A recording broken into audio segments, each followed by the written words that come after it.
보시는 말씀은 에스겔 14장입니다. 에스겔 14장 1절부터 23절까지의 말씀.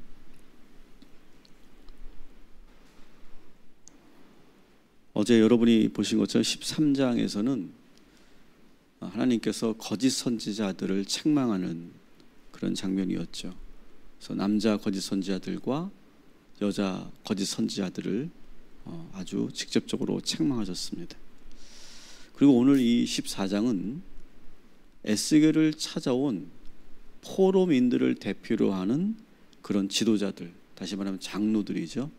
그 장로들의 죄를 책망하는 장면이 오늘 이 14장입니다. 포로로 끌려왔기 때문에 거기에는 어떤 특별한 지도자들이 없었습니다. 그래서 그 안에서 자기들을 이끌어갈 그런 장로 지도자들을 세웠는데, 거짓 선지자들은 어떻게 보면 영적 지도자들이라고 볼 수 있겠죠. 그리고 장로들은 이 공동체를 실질적으로 이끌어가는 그런 지도자들이었습니다. 그 장로들이 오늘 1절을 보면 에스겔을 통해서 하나님의 말씀을 들으러 와요. 1절 보면 이스라엘 장로 두어 사람이 나와 내 앞에 앉으니, 이렇게 되어 있죠.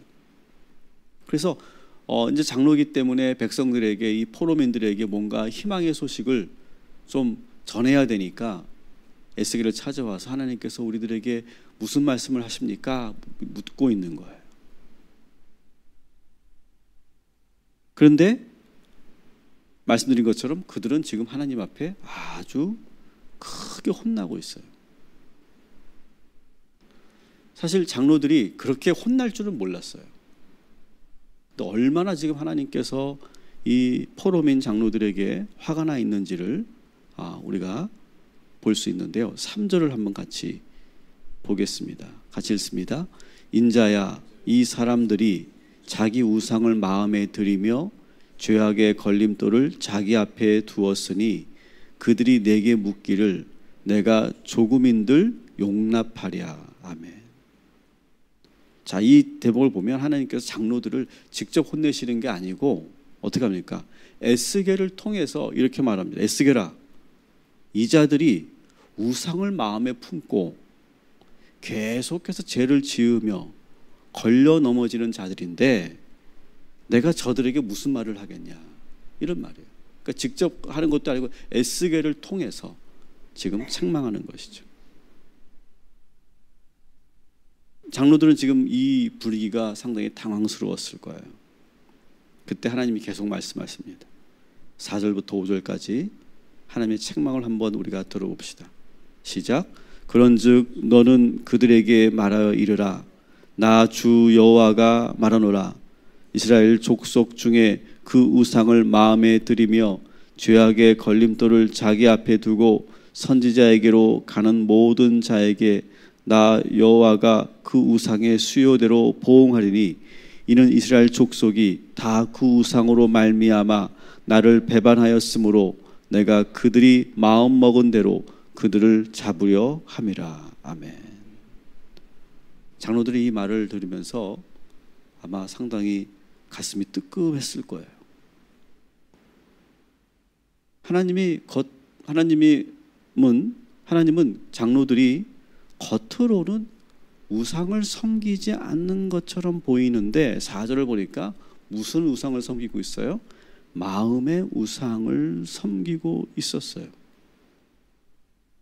사람들에게는 보이지 않는 마음의 우상을 품고, 그리고 보이지 않는 은밀한 죄를 지으면서도 겉으로는 존경받는 장로로서 선지자를 찾아와서 거룩한 모습으로 하나님의 말씀을 전해달라고 청하는 이 장로들의 그 모습을 아주 적나라하게 드러내시는 거예요.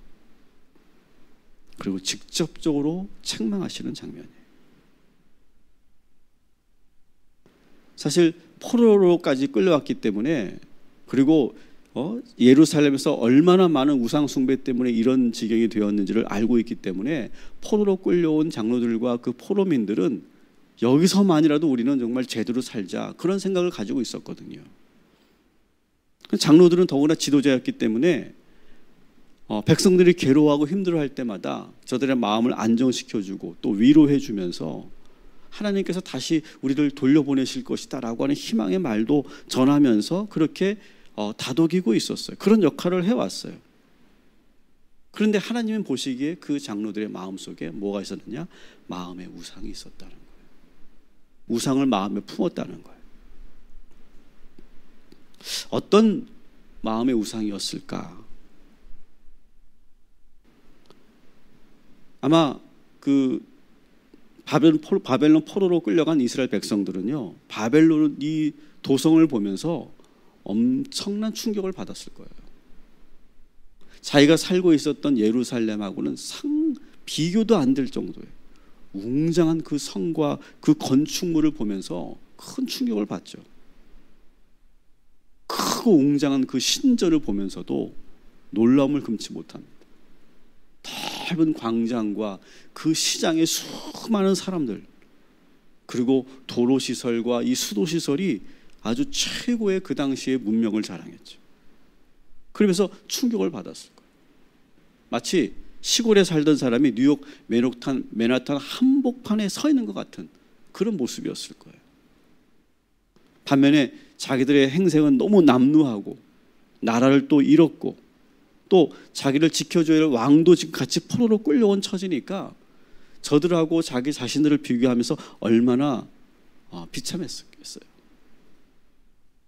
자기들은 아주 남루하고 행색의 몰골이 말이 아닌데 바벨론 사람들을 보면 아주 건강하고 아름답고 세련됐고 행복해 보이는 그 모든 것들이 다 충격이었을 거예요.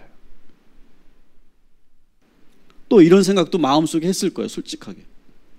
자기들이 믿는 하나님이 바벨론이 믿는 마두룩 신에게 져서 우리가 이렇게 포로로 끌려왔다, 이렇게도 생각했을 거예요. 여러분, 우리가 마음으로 무슨 생각을 못합니까? 그래서 마두룩 신에게 진 하나님을 생각하면서 서글프고 속상하고, 그리고 그러면서도 자꾸 눈이 가는 거예요. 눈부신 그 문명에 자꾸 눈이 가는 거예요. 견눌질이 되는 거예요. 마음속에 은근히 이 바벨론 문명에 대한 동경의 마음이 생겼을 거예요. 근데 그것을 하나님께서 다 지켜보고 있는 거예요. 6절부터 우리 8절까지 한번 읽어보겠습니다. 시작. 그런즉 너는 이스라엘 족속에게 이르기를 주 여호와의 말씀에 너희는 마음을 돌이켜 우상을 떠나고 얼굴을 돌려 모든 가증한 것을 떠나라. 이스라엘 족속과 이스라엘 가운데에 거류하는 외국인 중에 누구든지 나를 떠나고 자기 우상을 마음에 들이며 죄악의 걸림돌을 자기 앞에 두고 자기를 위하여 내게 묻고자 하여 선지자에게 가는 모든 자에게는 나 여호와가 친히 응답하여 그 사람을 대적하여 그들을 놀라움과 표징과 속담거리가 되게 하여 내 백성 가운데서 끊으리니 내가 여호와인 줄을 너희가 알리라. 아멘. 하나님이 장로들에게 뭘 말씀하세요? 6절을 보니까 너희 마음을 돌이키라. 그러면서 뭐라고 말씀하세요? 얼굴을 돌이키라. 얼굴이 자꾸 어디로 가는 거예요? 자꾸 바벨론 문명으로 자꾸 가는 거예요. 이렇게 안 보는 것 같지만 자꾸 견눈질을 하는 거예요. 자꾸 눈이 가증한 것들을 자꾸 보고 있는 그러한 모습을 지금 6절에서 보여주고 있죠. 여러분, 우리들에게는 어떤 마음의 어떤 우상을 우리 마음에 품고 있을까요? 오늘 우리가 내 마음속에 품고 있는 우상을 보길 원합니다. 자꾸 마음이 빼앗기고 나도 모르게 얼굴을 돌리게 만들고 자꾸만 눈이 가고 손이 가는 그런 우상들이 우리에게 무엇이 있습니까? 하나님은 장로들의 그 모든 것을 관찰하고 있듯이 지금 우리들 마음속에 있는 우상을 우리 하나님께서는 보고 계심을 여러분 잊지 마시기 바랍니다. 우리의 눈과 우리의 얼굴과 우리의 손이 자꾸 자꾸 어디로 가는지를 하나님께서는 지금 다 보고 계신 줄 여러분 기억하시기 바랍니다. 하와는 선악과를 보면서 뭐라고 그래요? 보암직도 하고 먹음직도 했어요. 그래서 결국 손이 가서 그 손을 따먹었어요. 야곱은 형의 장자권이 계속 마음으로 포기를 못해요. 그래서 모두를 속이고 그 장자권을 빼앗는 그 우상을 가지고 있었어요. 사울은 권력이 우상이 되어서 다윗을 죽이려고 해요. 또 왕이 된 다윗도 역시 자기 신하의 아내가 계속 눈앞에 아른아른 거려서 큰 죄를 저지르게 돼요. 솔로몬은 수많은 사람들의 찬사와 칭찬 그리고 눈에 보이는 화려한 업적에 점점 빠져들면서 국제적인 영향을 끼치기 위해서 국제 결혼을 서슴지 않고 하다가 이방 여인들, 이방 문명들이 다 이스라엘로 들어오게 만드는 그런 장본인이 되고 말아요. 삼손은 아름다운 여인들이 우상이었어요. 이와 같이 우리들 마음속에 자리 잡고 있는 이 우상을 물리쳐내는 것이 쉽지 않다는 것을 우리는 이 성경 인물들을 통해서 우리가 알게 돼요. 사랑하는 성도 여러분, 오늘 하나님의 책망이 우리들에게도 뜨끔한 그 장로들에게뿐만 아니라 우리들에게도 뜨끔한 말씀이 되기를 주님의 이름으로 축원합니다. 우리들에게 뜨끔한 말씀이 되어야 돼요. 어떻게 하나님이 내 마음속에 우상을 지금 알고 계실까? 우리들에게 다 우상이 있지 않습니까? 오늘 우리 안에 있는 우상을 여러분 발견하고 하나님 앞에 오늘 이 6절 말씀처럼 얼굴을 돌이키고 그리고 마음을 돌이키고 그리고 그 가증한 것으로부터 떠나게 되기를 주님의 이름으로 축원합니다.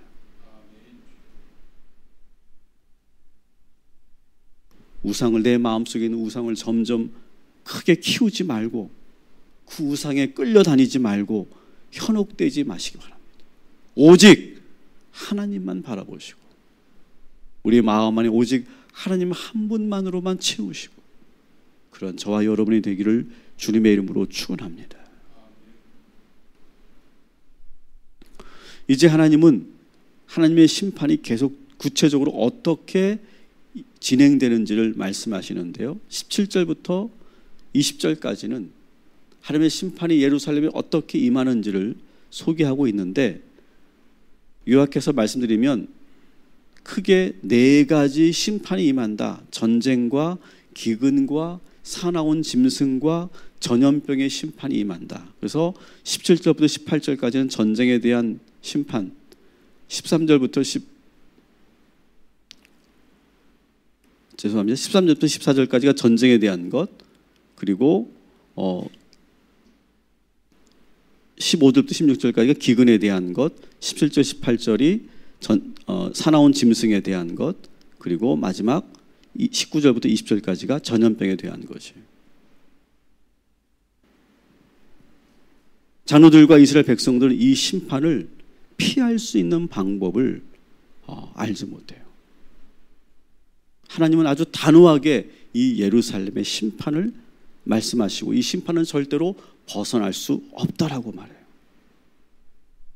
얼마나 단호하게 말씀하시는지 우리 한번 같이 13절부터 16절까지 같이 읽어보겠습니다. 시작. 인자야 가령 어떤 나라가 불법을 행하여 내게 범죄함으로 내가 손을 그 위에 펴서 그 의지하는 양식을 끊어 기근을 내려 끊는다고 하자. 비록 노아, 다니엘, 욥 이 세 사람이 거기에 있을지라도 그들은 자기의 공의로 자기의 생명만 건지리라. 나 주 여호와의 말이니라. 가령 내가 살아온 짐승을 그 땅에 다니게 하여 그 땅을 황폐하게 하여 사람이 그 짐승 때문에 능히 다니지 못하게 한다 하자. 비록 이 세 사람이 거기 있을지라도 나의 삶을 두고 맹세하노니 그들도 자녀는 건지지 못하고 자기만 건지겠고 그 땅은 황폐하리라. 주 여호와의 말씀이니라. 아멘. 결국은 심판은 일어난다라고 하는 거예요. 그 누가 아무리 기도하고 아무리 요청을 해도 이 역사적 흐름은 바뀌지 않는다라고 하는 것을 단호하게 말해요. 그때 노아와 다니엘과 욥이 유일하게 그 심판에서 살아남는 자리를 될 텐데 그들 역시 그들이 아무리 기도해도 소용이 없다는 거예요. 심지어는 그들은 목숨을 간신히 부지하지만 그 세 자식들은 역시 심판을 면치 못한다고 하는 말씀이에요.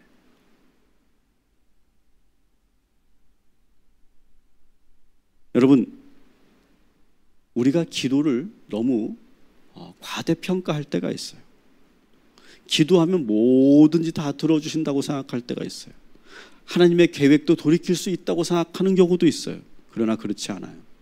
기도는요, 하나님의 뜻을 돌이키는 것이 아니라 하나님의 뜻을 아는 거예요. 거짓 선지자들이 왜 문제예요? 하나님은 이미 예루살렘을 심판하시겠다. 일단은 하나님께서 모든 하나님의 그 심판 속에 두겠다라고 말씀하셨어요. 그런데 거짓 선지자들은 자꾸 뭘 하는 거예요? 그렇지 않습니다, 하나님. 그렇게 하시면 안 됩니다. 뜻을 돌이키십시오.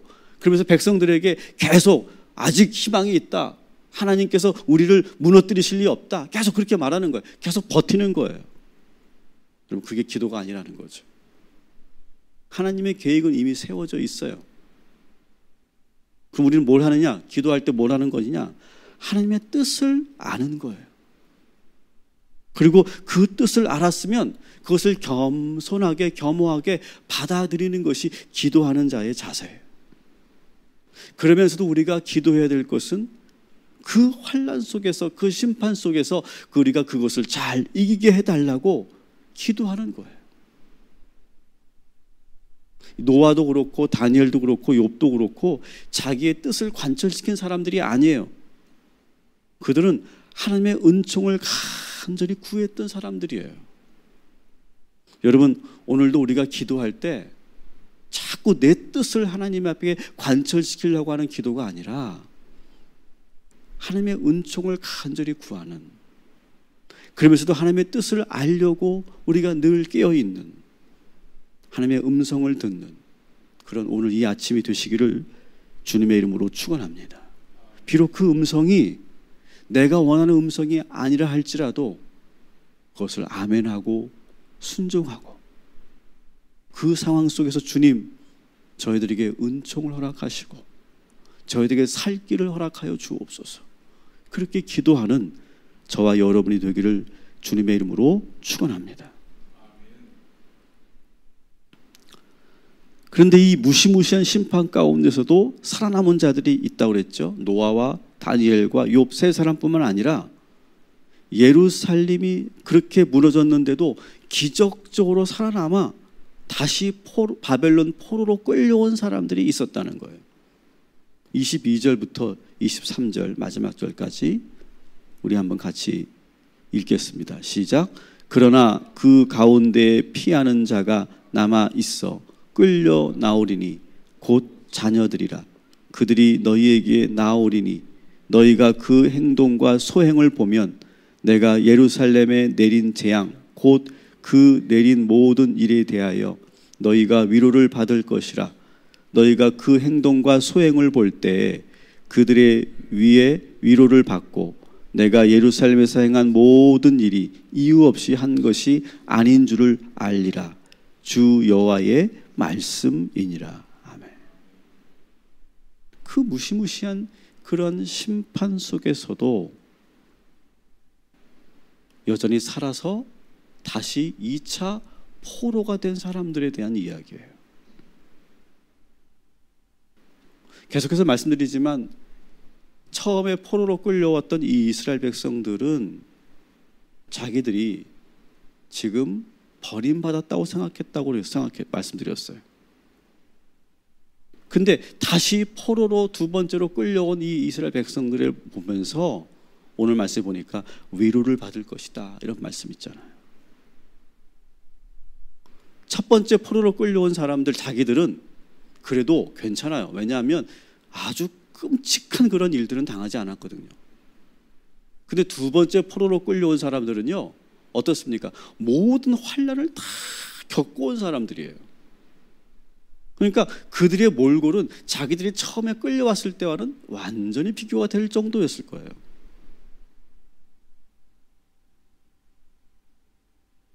여러분, 우리가 살면서 내가 경험하는 것이 최악이라고 여길 때가 있어요. 나는 지금 바닥이라고 생각할 때가 있어요. 여러분, 정말 그럴까요? 제가 좀 전에 말씀드렸죠. 처음에 포로로 끌려온 사람들은 그렇게 생각했어요. 내 인생이 최악이다, 그렇게 생각했어요. 그런데 어때요? 시간이 지나서 두 번째 포로로 끌려온 사람들을 보니까 내가 최악이 아니에요. 그리고 이미 저 예루살렘 완전히 무너진 그 소식을 들으니까 내가 최악이 아닌 거예요. 우리보다 더 힘들고 비참한 이들이 너무나 많이 있다는 것을 보게 되는 거예요. 여러분, 우리가 남의 불행을 보면서 우리가 위로받자, 그런 말이 아니에요. 분명한 것은 뭐냐? 우리가 살면서 어떤 어려움을 당하지만 그게 절대 최악이 아니라는 거예요. 여러분, 그것을 믿으시기 바랍니다. 여전히 우리는요, 은총 가운데 있어요. 하나님의 도우심 가운데 있어요. 바벨론 포로로 잡혀온 이 사람들이 생각이 중요하다고 그랬죠. 처음에 자기들이 버림받았다고 생각했지만 계속해서 오늘 에스겔을 통해서 계속 하나님께 주시는 말씀과 오늘 이 두 번째로 포로로 끌려온 이 사람들을 보면서 자기들이 최악이 아니라는 것을 깨닫게 되는 것이죠. 여러분, 오늘 우리가 불렀던 이 찬양을 보십시오. 지금까지 지내온 것 다 주님의 크신 은혜라. 여러분, 이 찬양을 부르는 이 주인공이 어떨까요? 지금 막 모든 것이 다 잘 되고 형통하고 원하는 것이 탁탁탁 돼서 이렇게 찬양하는 것일까요? 아니에요. 지금 힘들고 어렵죠. 그리고 참 고민할 것도 많고 기도할 것도 많죠. 그러나 그럼에도 불구하고 하나님께서 나를 그래도 이렇게 지켜주신 그 은혜에 감사해서 이 찬양을 부르고 있는 거예요. 여러분, 어떤 상황에서도 우리는 바닥이 아니고 어떤 상황에서도 우리는 최악이 아니며 하나님께서 여기로 인도하신 데는 하나님 우리를 사랑하시고 보호하시기 위해서 우리 여기까지 인도하여 주신 줄 믿으시기 바랍니다. 이 믿음을 여러분 굳게 붙잡고 여러분 앞에 있는 모든 어려움과 이 시험들을 넉넉히 이겨내시고 오늘 주신 말씀을 통하여 위로를 받으시기를 주님의 이름으로 축원합니다. 기도하겠습니다.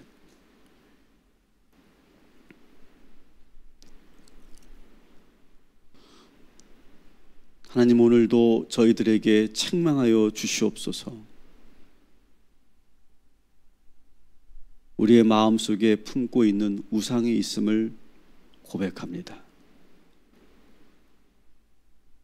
보암직도 하고 먹음직도 하며 나도 모르게 마음이 그쪽으로 가고 눈이 가고 얼굴이 가는 우리 마음속에 우상을 주님께서 오늘 말씀을 통해 보게 하시니 감사합니다. 오직 하나님만 바라봐야 하는데 하나님을 바라보지 않고 저 바벨론의 그 융숭한 그런 문명을 바라보며 부러워하는 장로들처럼 우리들이 세상을 보며 부러워하고 마음으로 그것을 품고 그리고 욕망하고 있음을 이 시간 고백합니다. 주여, 오늘 우리의 마음을 돌이키게 하시고 우리의 얼굴을 돌이키게 하시고 우리의 눈이 가증한 것에서 떠나는 그런 은혜를 허락하여 주시옵소서. 우리 마음속에 우상을 계속 키우지 말게 하여 주옵시고 오늘 무너뜨리고 주님만 바라보는 예수님만 생각하는 복된 하루가 되게 하여 주시옵소서. 그래서 오늘 우리가 이 책망을 듣게 하시고 우리가 깨어나게 하시고 회개하게 하여 주시옵소서. 하나님의 뜻을 우리는 바꿀 수 없습니다. 돌이킬 수 없습니다. 그러나 우리는 또한 기도합니다. 하나님의 뜻을 알기 위해 기도하고 그 와중에도 하나님께서 주실 그 은총을 겸손하게 구하기 위해서 기도합니다. 주님, 우리의 그 간절한 겸손한 기도를 들어주시고 응답하여 주시옵소서. 우리는 하나님의 은혜로 지금까지 여기까지 온 줄 믿습니다. 우리 성도들 가운데 시련과 문제 속에 있는 성도들, 마음으로 스스로를 비하하지 말게 하시고 그 안에서도 하나님의 은총의 손길이 있음을 알게 하여 주시옵시고 지금 내 인생이 최악이 아니라 하나님의 도우심 속에 있음을 알게 하여 주시고 그것을 보게 하여 주시옵소서. 오늘도 우리 희강이와 유진이와 우리 조경자 권사님, 그들은 최악이 아니라 하나님의 보호하심이고 하나님의 뜻 가운데서 모든 일들이 하나님의 뜻대로 이루어질 줄 믿습니다. 하나님께서 보여주시는 증거가 될 줄 믿습니다. 하나님께 영광 올려드리는 그런 역사가 저들을 통해 나타나게 될 줄 믿습니다. 하나님께서 저들을 불쌍히 여기시고 그리고 하나님의 뜻이 임하는 귀한 하나님의 자녀들 되게 하여 주시옵소서. 오늘도 주의 성도들 마음속에 있는 모든 우상을 물리치고 무너뜨리고 그리고 오직 주님께만 바라보며 나아가는 주의 성도들 되게 하여 주시옵시고 오늘도 나의 불행을 자꾸 묵상하지 않고 하나님의 도우심과 하나님의 축복과 하나님의 인도하심과 하나님의 섭리와 하나님의 뜻을 알며 살아가는 주의 성도들 되게 하여 주시옵소서. 예수님의 이름으로 기도합니다. 아멘.